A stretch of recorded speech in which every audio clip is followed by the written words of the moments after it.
Bonjour les amis, c'est Chien Doc. Aujourd'hui nous allons parler du Yorkshire Terrier. Alors je vais vous raconter son histoire. C'est au 19e siècle que le Yorkshire a vu le jour dans le conte anglais éponyme. La race est en effet originaire du Yorkshire et des environs de Manchester, une région accidentée du nord de l'Angleterre. Au milieu du XIXe siècle, des ouvriers écossais en quête de travail commencèrent à s'installer dans la région du Yorkshire, en y apportant avec eux des terriers de petite taille qui leur servaient à braconner et les débarrasser des nuisibles. La petite taille du Yorkie permettait à son propriétaire de le transporter dans une besace et de le sortir au besoin pour débusquer un lapin de son trou.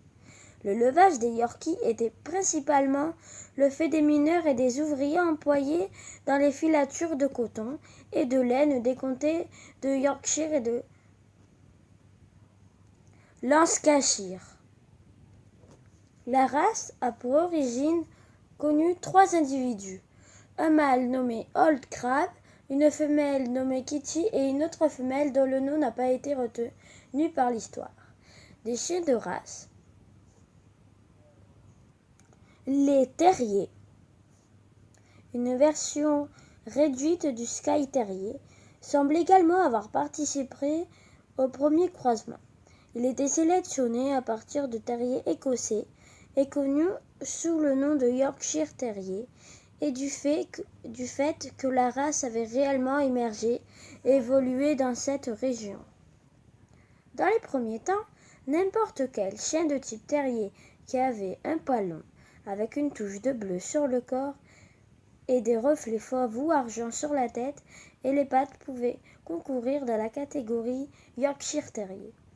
Pour peu qu'il eût la queue et les oreilles écourtées, mais vers la fin des années 1860, un exemplaire de Paisley Terrier présentant les traits typiques du Yorkshire et appelé Huddersfield-Ben, dont la propriétaire Marianne Foster vivait dans le Yorkshire, commençant à faire autorité dans les expositions canines à travers le Royaume-Uni, où il imposa le type moderne de la race.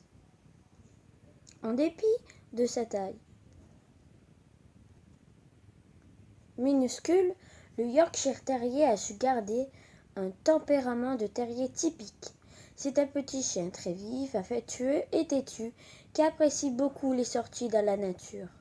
Comme n'importe quel chien, il a besoin de courir et ne doit pas être constamment porté dans les bras.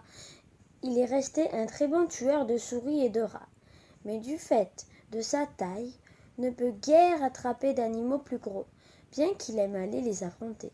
Bien qu'il soit naturellement incapable d'arrêter physiquement un cambrioleur, ses aboiements en font un chien de garde efficace pour donner l'alarme.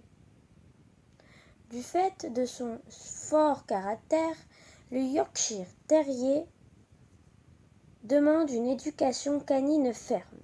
Il doit être traité comme n'importe quel chien et non comme un substitut d'enfant.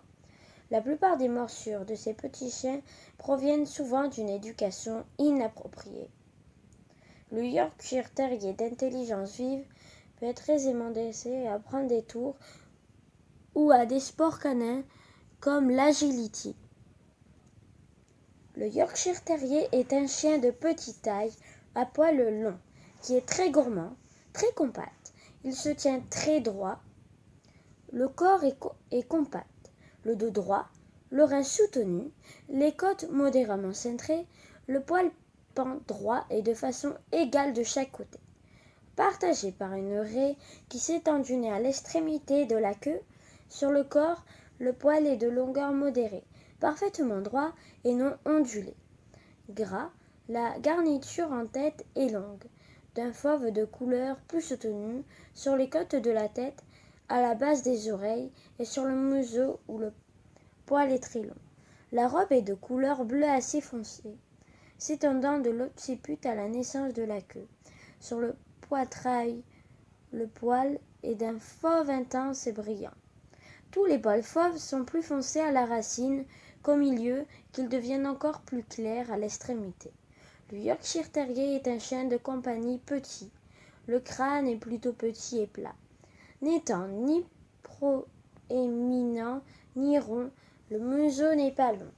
La truffe noire, les mâchoires et les dents sont articulées en ciseaux parfaits, réguliers et complets.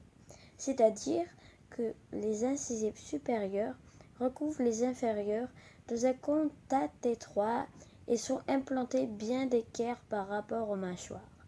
Les mâchoires sont d'égale longueur. Les yeux sont de dimension moyenne, foncés, étincelants. Ils sont disposés de façon à regarder droit devant. Ils ne sont pas proéminents, le bord des paupières est foncé. Les oreilles sont petites en forme de V, portée droite, couvertes d'un poil court. Leur couleur est fauve. Auparavant, la coutume était d'écourter la queue. Queue coupée, longueur moyenne, elle porte un poil abondant d'un bleu plus foncé que sur le reste du corps. Surtout à l'extrémité, la queue est portée un peu plus haut que la ligne du dos.